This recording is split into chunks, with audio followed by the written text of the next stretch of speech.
阿富汗塔利班进入首都喀布尔后，西贡时刻成为这两天全球各大媒体的热词之一。46年前，美国在越南战争中的失败，以西贡时刻画上句号。如今，当年的场景似乎又旧日重现。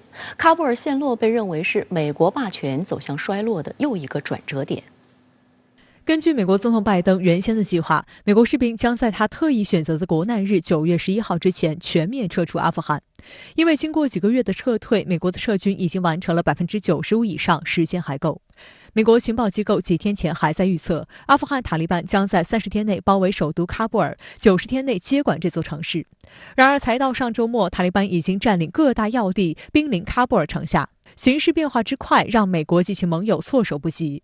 美军支奴干直升机在喀布尔美国大使馆上空盘旋以撤援，一缕缕疑似焚烧来不及带走的机密要件的烟雾从使馆上方升起。美国国务院和国防部此前宣布，美军将接管喀布尔机场的空中交通管制。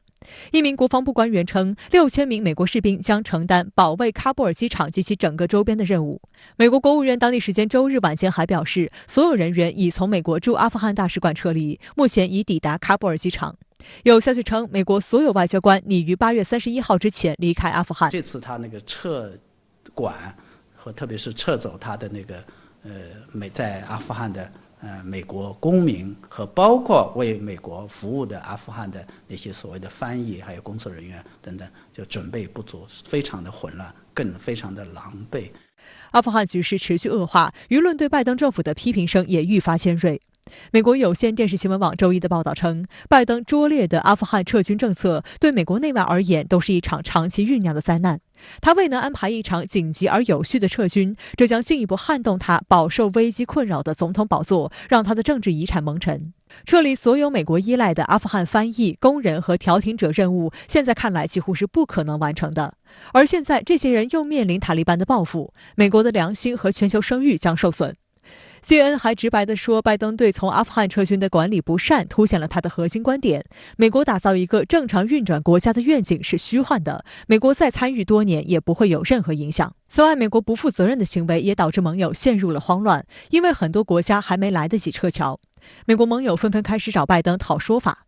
加拿大总理特鲁多和澳大利亚总理莫里森也在明里暗里表达着对美国的不满。英国首相约翰逊更是直接将责任推到了拜登头上。I think it's fair to say that the U.S. decision to pull out has accelerated things. 自2001年美国对阿富汗开展军事行动以来，美国已经投资了近830亿美元，用于训练和武装阿富汗安全部队。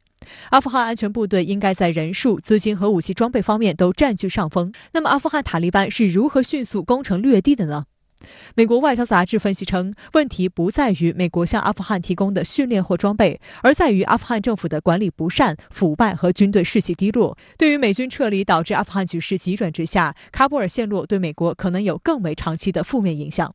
新华国际时评认为，2021年喀布尔陷落有着多重隐喻，必会成为后世史家常提的历史性事件。喀布尔陷落标志着美国国际形象和信誉崩塌。20年过去，北约盟友跟着美国在阿富汗转了一圈，出钱、出枪、出人，最终落得一地鸡毛，再次证明当美国的小跟班没有好果子吃。同时，喀布尔陷落标志着美国霸权走向衰落的又一个转折点。历经全球金融危机、新冠疫情等多重打击，美国霸权走向衰落已成为不争的现实。折戟阿富汗不过是美霸权螺旋式下落的又一个节点。现在，美国舆论包括政客都将美军逃跑式撤退与越南溃败相提并论。特朗普甚至发推炮轰拜登遭遇美国史上最大溃败。您对此如何评估呢？今天，外交部发言人华春莹宣布，中国驻阿使馆仍在正常运作，目前在阿零星中国公民是安全的，中方尊重阿人自主决定自身命运前途的权利。您对此有何评论？现在那些被美国拖着参加阿富汗战事的北约多国都在紧急撤馆。德国外长昨天甚至发推说，驻阿使馆呢已经搬到机场军机作业区了。为了推进美方72小时撤馆行动，美军紧急增兵呢已经达到了6000人。所以在这样一个非常时刻，必须要向身处风暴眼中的中国驻阿使馆人员致敬，他们以及那些个仍然停留在阿富汗的同胞们的安全，确实呢是我们的最大关切。今天呢，华春莹带来了大家最希望听到的安全好消息，而且呢，也展示了大国外交官的责任担当，那么使馆将继续为每一位在阿中国公民提供必要的服务和帮助。现在呢，舆论都相信塔利班2号人物巴拉达尔，他呢有望出任过渡政府的总统。他上个月曾经到访天津，向王毅当面承诺，塔利班绝不允许任何势力利用阿领土做危害中国的事儿。当然呢，塔方也对包括美国在内的国际社会做出过类似的同样表态。但是呢，中美看待塔利班承诺的心态和舆论反应可谓是天壤之别。我认为这其中特别值得我们耐人寻味。那么华春莹再度阐释了中方在阿富汗问题上的一贯的立场，强调呢尊重阿人自主决定自身命运前途的权利。那么一旦塔利班能够证明自身成为阿人的选择，那么至少在中方看来，它的国际空间是不足为虑的。同时呢，作为同阿富汗边境接壤的近邻，中国对阿富汗和平稳定有巨大的关联利益，而防止呢恐怖势力渗透更是中方的最大关切。王毅见巴拉达尔时呢，就特别点名东伊运是被联合国安理会点名的国际恐怖组织，对中国国家安全和领土完整构成直接威胁。希望呢，阿富汗塔利班同东伊运等一切恐怖组织划清界限。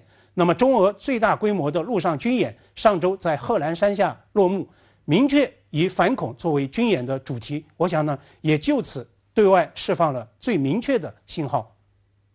好的，谢谢管先生。